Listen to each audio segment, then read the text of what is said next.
Banyak sekali yang bertanya ketika bertemu dengan saya pada acara-acara di Soul Journey Indonesia, baik itu acara-acara sebentar seperti pengajian rutin atau Kopdar Soul Journey. Pertanyaan itu kurang lebih seperti ini. Bagaimana teknik meditasi yang benar? Atau apakah ada meditasi yang benar? Nah, ini banyak sekali dipertanyakan karena mungkin mereka selama ini mencari apakah meditasi itu ada yang benar. Lalu kemudian kalau saya tanyakan yang benar seperti apa, rata-rata menjawab bahwa yang benar untuk mengarahkan dirinya mencapai pencerahan atau mengarahkan dirinya agar kundalininya bisa naik gitu. Jadi pencerahan atau kundalini bisa naik. Nah, sahabat, menurut Anda bagaimana? Apakah ada teknik meditasi yang paling benar? Atau adakah meditasi yang benar? Nah, sebagian orang memang merasakan bahwa ketika dia ikut satu kelompok meditasi, kemudian tidak merasakan perubahan dalam dirinya, lalu dia berpindah ke kelompok meditasi yang lain.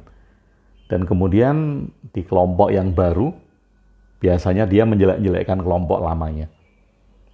Demikian juga kalau di kelompok yang baru ini dia tidak merasakan perubahan, dia akan pindah ke kelompok yang baru lagi, dan di yang kelompok yang baru lagi dia akan menjelek-jelekkan kelompok sebelumnya. Itu hal wajar. Di dalam satu perkumpulan, di dalam satu kelompok, di dalam satu grup, perpindahan-perpindahan dan saling menjelek-jelekkan ini merupakan hal yang wajar. Nah, masalahnya bukan di apakah ada teknik meditasi yang benar atau bagaimana meditasi yang benar. Nah, begini sahabat, saya kalau makan itu mempunyai selera yang seperti gado-gado, ketoprak, lotek itu kalau di Jogja. Kemudian sayur kalau saya sayur brongkos atau kemudian sayur bobor gitu. Nah, tentu berbeda. Anda ada yang suka masakan Padang, ada yang suka rendang gitu, ada yang suka ayam bakar, atau ada yang suka dengan sambal yang pedas gitu. Nah, kalau saya dipaksakan untuk makan dengan sambal yang pedas, tentu saya nggak suka.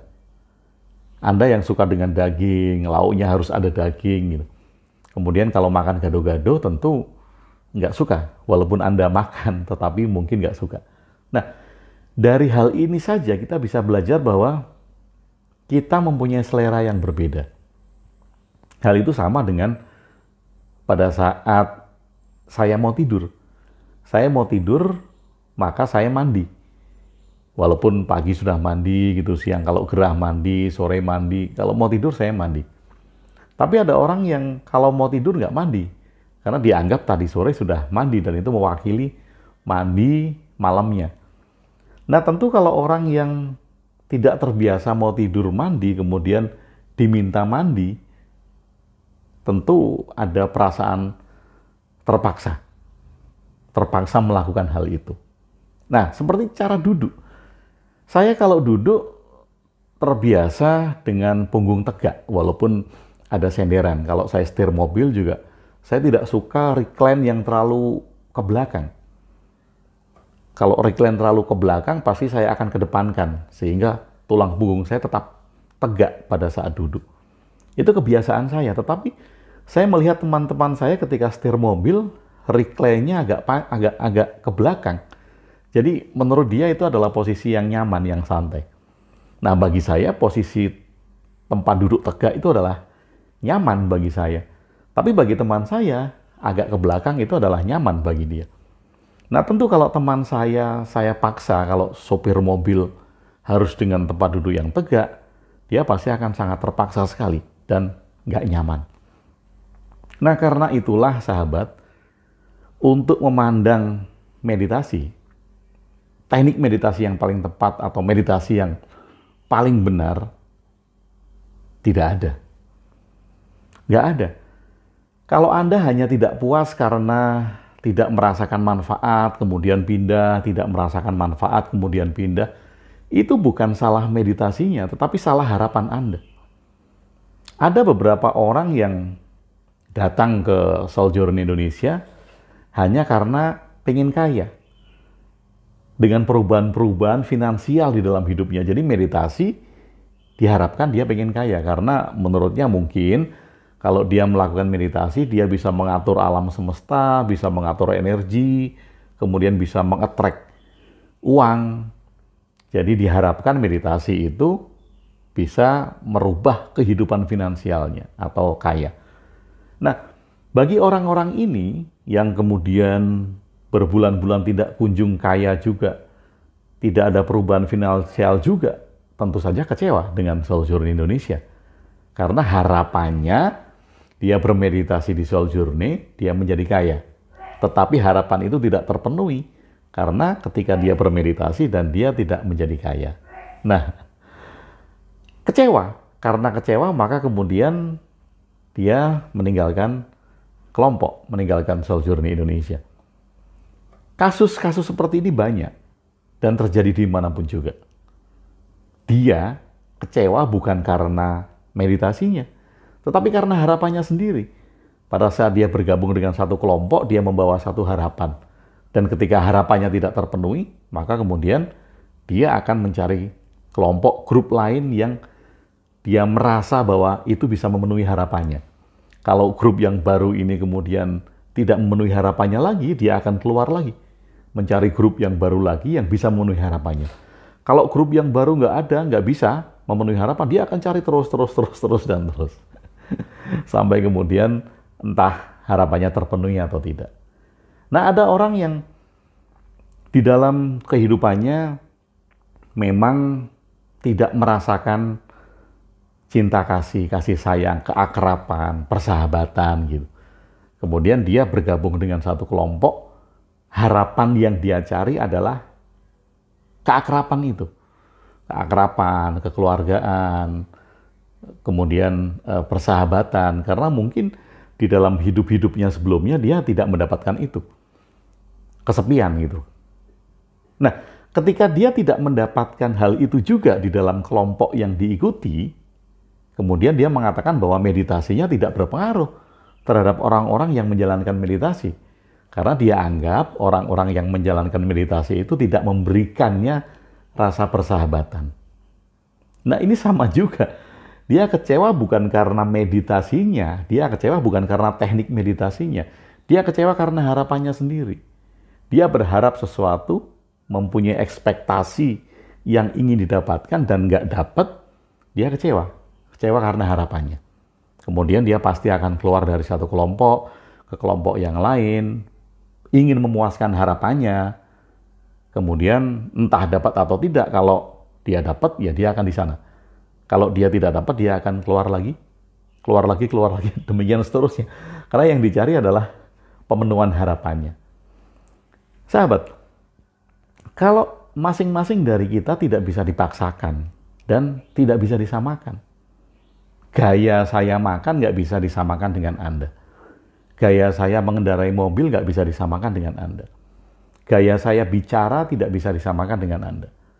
Kalau kemudian Anda yang sedikit bersuara banyak treble-nya, pada saat bersuara saya paksakan supaya bersuara seperti saya yang banyak bass-nya, tentu Anda akan sangat kesulitan sekali dan nggak nyaman bagi Anda. Suara Anda dibesar-besarkan, nggak nyaman banget. Nah, meditasi juga demikian. Meditasi itu bukan tentang benar dan tidak. Meditasi itu bukan tentang yang paling benar dan salah. Nggak ada meditasi yang salah, tidak ada meditasi yang benar. Tidak ada. Yang ada adalah nyaman. Jadi ketika Anda nyaman, lakukan itu. Karena yang dicari adalah kenyamanan di dalam bermeditasi. Kalau seseorang dipaksa duduk tegak dengan tulang punggung tegak, nggak nyaman, bagaimana Anda akan merasakan seluruh diri Anda? Bagaimana Anda akan merasakan seluruh momen-momen hidup Anda ketika Anda dipaksakan untuk postur tertentu. Atau mungkin Anda diminta untuk melipat kaki yang saling bersilangan. Kalau Anda nggak pernah melakukan itu dan tidak pernah melatihnya sedikit demi sedikit, tentu akan sangat kesulitan. Dan malah nggak nyaman. Ketika nggak nyaman, Anda tidak bisa menikmati diri Anda. Ketika Anda tidak nyaman, Anda tidak bisa menikmati momen Anda. Dan itu bukan meditasi. Atau di dalam bahasa simboliknya, Anda tidak bisa menikmati diri Anda bersama Tuhan. Nah, kalau Anda tidak bisa menikmati diri Anda bersama Tuhan, bersama diri Anda, bersama momen-momen di dalam menit-menit dan detik-detik kesendirian Anda, maka itu bukan meditasi. Jadi sekali lagi, tidak ada meditasi yang benar dan salah. Tidak ada meditasi yang baik dan paling baik. Meditasi hanya masalah kecocokan, masalah kenyamanan. Anda bisa saja tidak cocok dengan satu metode, tidak nyaman dengan satu metode. Kemudian Anda akan mencari metode yang lain, yang cocok dan nyaman dengan Anda. Jadi bukan masalah baik dan tidak, bukan masalah benar dan tidak. Ketika ada seseorang yang berada di dalam satu kelompok dan meninggalkan kelompok meditasi itu, bukan berarti bahwa kelompok meditasi itu mempunyai teknik yang salah. Bukan berarti kelompok meditasi itu mempunyai teknik yang tidak benar. Sama sekali bukan. Masalahnya adalah orang ini yang pindah itu tidak cocok dan tidak nyaman. Itu saja. Jadi kenyamanan dan kecocokan. Dan hal ini sama dengan agama. Tidak ada agama yang benar dan salah. Agama adalah merupakan kenyamanan dan kecocokan. Ketika Anda cocok, Anda nyaman, Anda beragama. A. Ketika Anda cocok, Anda nyaman, Anda akan beragama B. Demikian seterusnya. Karena Anda cocok dan Anda nyaman, maka kemudian Anda beragama sesuai dengan keyakinan Anda. Nah, kembali ke meditasi. Kalau meditasi masalah kecocokan, masalah kenyamanan, artinya kita tidak bisa dipaksakan. Ada teknik meditasi vipassana. Teknik itu hanya memperhatikan pikiran gitu. Ada orang yang cocok melakukan itu. Dia memang senang duduk diam dan senang memperhatikan pikiran. Dan dia cocok, nyaman dengan itu. Ya go ahead. Tetapi ada orang yang nggak bisa diem. Nah kalau yang nggak bisa diem, diminta diem, wah sulitnya minta ampun. Kemudian terpaksa sekali. Nah, bagi orang-orang yang tidak bisa diam, tentu nggak bisa dipaksakan untuk ikut vipassana. Dia akan cocok dan akan nyaman dengan active meditation. Meditasi yang bergerak. Dia akan berdansa, dia akan menggerakkan tubuhnya, dia akan mengikuti irama-irama yang dia rasakan. This is active meditation. Nah, dia cocok dan nyaman dengan itu. Ada juga yang cocok dengan gerakan tubuh, dengan gerakan-gerakan yoga yang dimaksudkan untuk meditasi. Nah, kalau memang senang, memang cocok dengan gerakan-gerakan tubuh yang seperti yoga, ya silakan, karena itu cocok dan nyaman. Jadi bukan berarti vipassana itu jelek dan tidak baik, active meditation itu bukan berarti jelek dan tidak baik, atau gerakan meditasi yang dipakai dengan postur-postur yoga itu juga jelek dan tidak baik. Sama sekali tidak. Sekali lagi, meditasi adalah kecocokan dan kenyamanan Anda. Di mana Anda nyaman, di mana Anda cocok, go ahead, silahkan lakukan. Karena kalau tidak nyaman dan tidak cocok, Anda tidak bisa menikmati diri Anda sendiri. Ketika Anda tidak nyaman dan tidak cocok, Anda tidak bisa menikmati momen-momen Anda. Dalam bahasa simbol, sekali lagi saya ulangi, ketika Anda tidak cocok dan tidak nyaman, Anda tidak bisa menikmati diri Anda dengan Tuhan. Jadi apakah ada teknik meditasi yang benar, yang paling benar? Tidak ada. Yang ada adalah rasa cocok Anda dan rasa nyaman Anda. Apapun teknik meditasi yang Anda lakukan, entah itu Anda pakai teknik Jawa, Anda pakai teknik Sumatera, Anda pakai teknik Sulawesi, teknik Papua, atau teknik India, teknik Mesir kuno, atau teknik apapun juga. Atau bahkan Anda menciptakan teknik-teknik sendiri, selama Anda cocok dan nyaman, ya itu yang Anda gunakan. Dan bukan berarti ketika Anda cocok dengan satu metode, ketika Anda nyaman dengan satu teknik, Anda menjelek-jelekkan teknik yang lain. Kalau Anda menjelek-jelekkan teknik yang lain, berarti Anda tidak memahami meditasi.